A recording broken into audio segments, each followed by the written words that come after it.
Hi guys, my name is Jasmine McDonald. Welcome to my YouTube channel.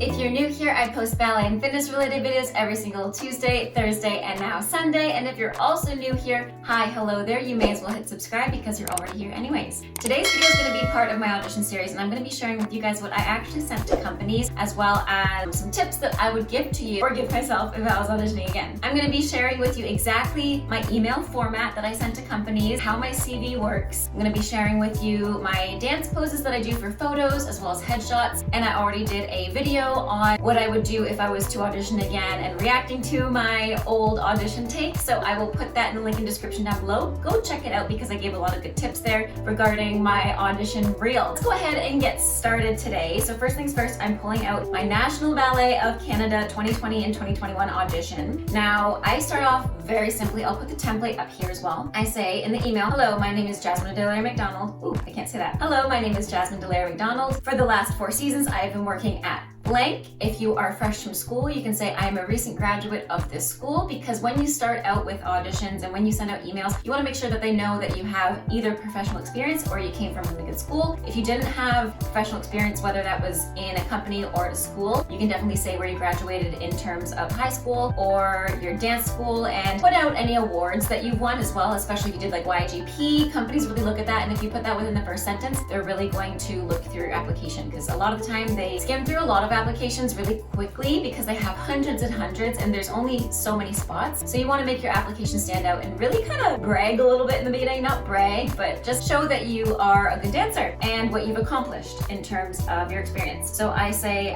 for the last 4 seasons I've been working here. I'm also a graduate of Canada's National Ballet School since 2014. As of January, I moved back to Toronto and I'm interested in auditioning for the National Ballet of Canada's 2020 and 2021 season. So you obviously want to say to your, hopefully, future employers what your goal is. It's like any application for a job. You want to say, I am hoping to audition for this place, or I'm hoping to send in my application for a job for blah, blah, blah. So you want to say what you're auditioning for and be specific here, because I have actually had problems where I wasn't specific and people thought because of my young face.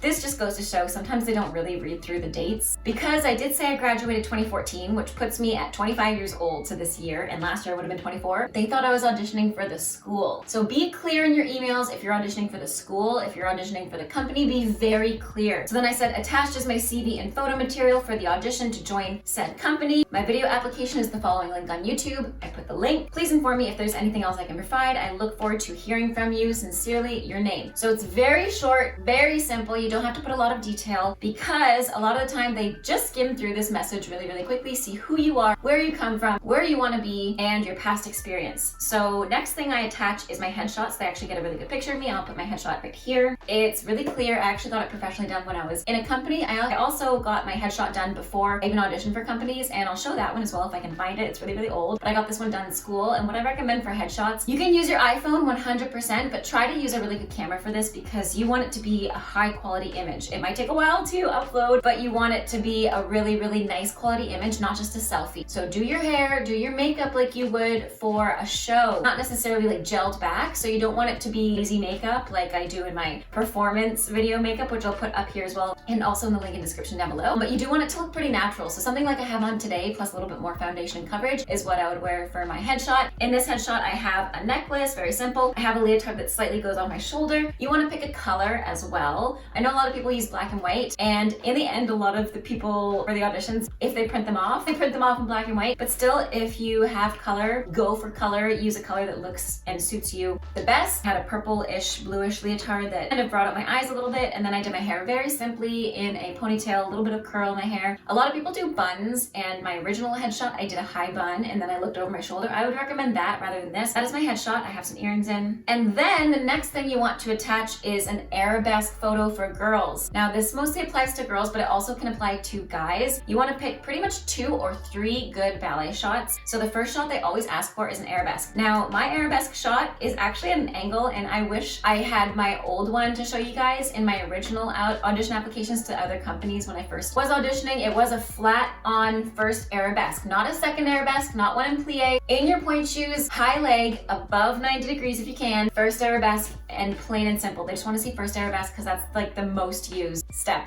in classical ballet. So they want to see that. No tutu, just leotard and tights. I'm actually wearing a white leotard with red trim, and I think the picture actually really looks nice because my leg is higher than my arm, so it kind of gives the illusion that I have a really nice arabesque. My legs look really nice in this picture, I think. My hips aren't totally square, but again, you can't wear a tutu for this one, especially if you're going from school, or a skirt. Do not wear a skirt, do not wear a tutu. Next shot, you can be a little bit more free with it, but I'd still recommend not to wear a tutu and not to wear a skirt. The next shot that I chose to add was of an attitude. So you want to pick a picture that's slightly different. If you have a really nice arabesque, go for an attitude, because I think this one really suited me because you can see my legs really nicely. So this one, the shots that I sent out, and my face looks nice in this. Also for shots, differently than I said in my last video, for videos, do not set up a tripod and try to take it yourself. Get somebody who can take it, because capturing dance in a photo is very different than capturing movement within a video. Obviously, when you're in a video, you can't really edit it much, but in a photo, you want to get your prime, most beautiful moment when you're doing that step. Another picture that I chose, I think, was a back bend, because I had a really flexible back at the time. And then another picture that I sent out was, I think, a tendu devant, or it was a développé. It was a développé to second. Also really simple. For this one, a lot of companies actually did ask for when I did auditions, and it was just on flat foot. Next, my CV is a little bit confusing. So for those of you who don't know ballet and have sent out your resumes, CVs are very similar, but it basically just says your training and experience, and it's basically a list of your repertoire and all the experience that you have. So it goes chronologically from the most recent thing to the earliest thing that you did. And kind of similar to resume, you want to make sure that it's as recent and as up to date as you possibly can. So put those things at the top where you've worked with amazing choreographers, but the most recent one. So if you worked with a really amazing choreographer 5 years ago, they still have to go lower than somebody you worked with pretty recently. And at the bottom, you have your instructors. And now this is the one that doesn't have to go chronological. I put like the biggest names first. So I worked with Malakoff and Monique Loudois. I put them first because they're big names in the ballet community. So I put the big names first. And obviously at the top, you want to put your cell phone number, your passports as well. I did put my height, I put my email and my name at the top. Very simple, nothing fancy. Black Times New Roman font, maybe Baskerville, nothing fancy, no Comic Sans please. And then your video, I already mentioned the video before. A lot of the time companies will actually tell you what they want to see in the video, whether it's classwork or a variation, contemporary variation, improv, and just go on those guides. Again, I'll put my link in description down below of the video that I already did about audition reels. So I hope this helped you guys. Let me know what you think in the comments down below. If you have any more questions, I'd be happy to answer them. Thank you again so much for watching. Have a great rest of your day. Stay safe and bye now. Happy dancing.